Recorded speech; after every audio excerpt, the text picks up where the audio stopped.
daughter does triathlons, and the triathlon is a swimming race followed by a bicycle race followed by a foot race, and she does various distances, but one of the things that she really likes is the bicycling. Now you may know that physics is one thing about bicycles, and that is that if your bicycle weighs a lot, you have to push back. And so she spent some time with a bicycle that weighed a lot. Now she has a bicycle that weighs more than, or that weighs just enough that you can pick it up with like one hand, but it costs more than my first car. And it's really an interesting deal, but it goes like the wind. When I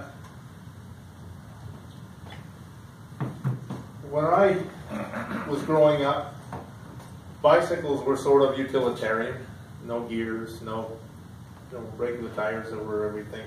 I was before the days of the BMX, before the days of the big wheel, before the days of all that stuff. So it was a very utilitarian bike.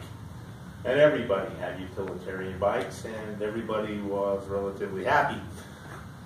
But it was interesting that when I was about 11 years old, a thing came in the mail that you could sell Christmas cards. And you could sell, if you sold a whole bunch of Christmas cards, they would send you I don't know if it was a 5-speed bike or something. It was really strange, new, whatever, that nobody else in town had one.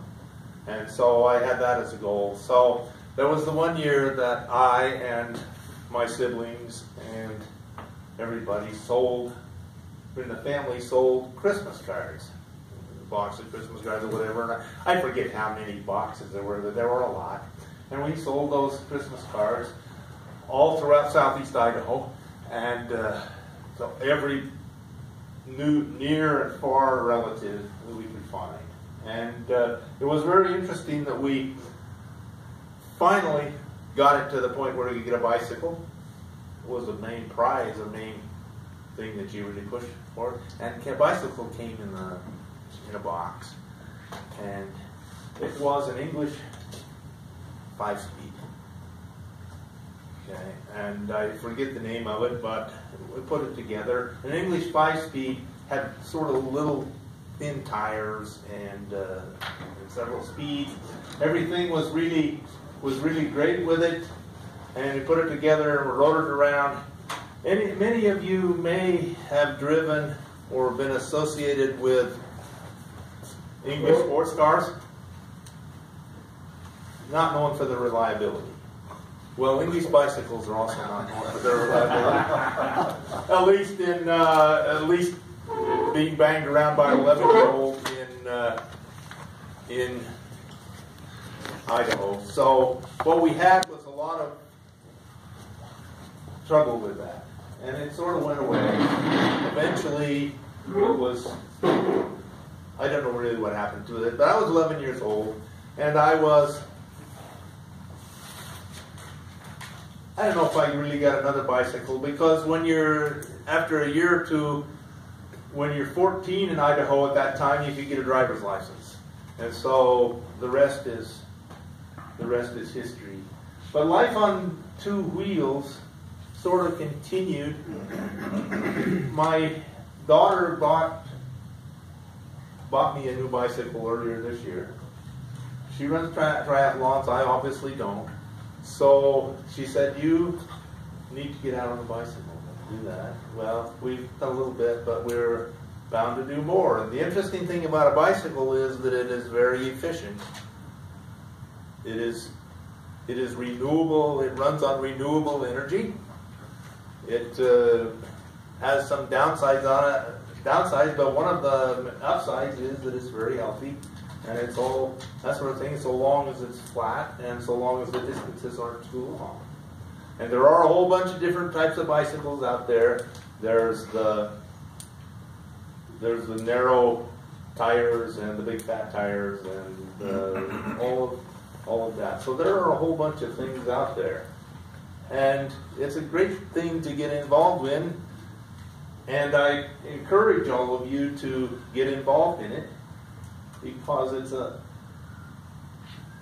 if you are able, if you're physically able to do it, it's a great way to save the environment, be healthy at the same time.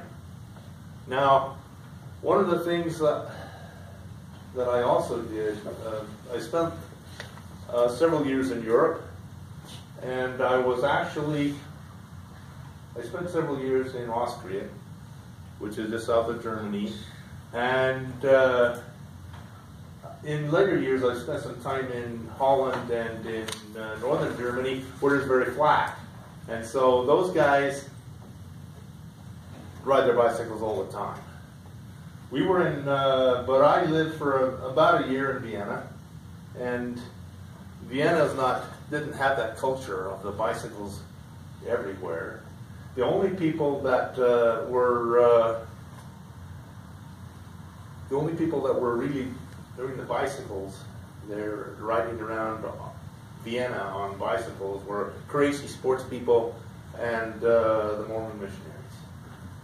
And I spent a lot of time riding along right next to the cars, right next to the parked cars, right next to 3 lanes of traffic. And I was really good with that. Now, I would be crazy to do it now, but I only fell once when I got myself caught in a streetcar track, and over I went. But the interesting thing was that we were very close to the West Railway Station in Vienna, and there was the Ringstrasse, which is the big 4-lane road, and we had to make a left turn and cross that every night going home.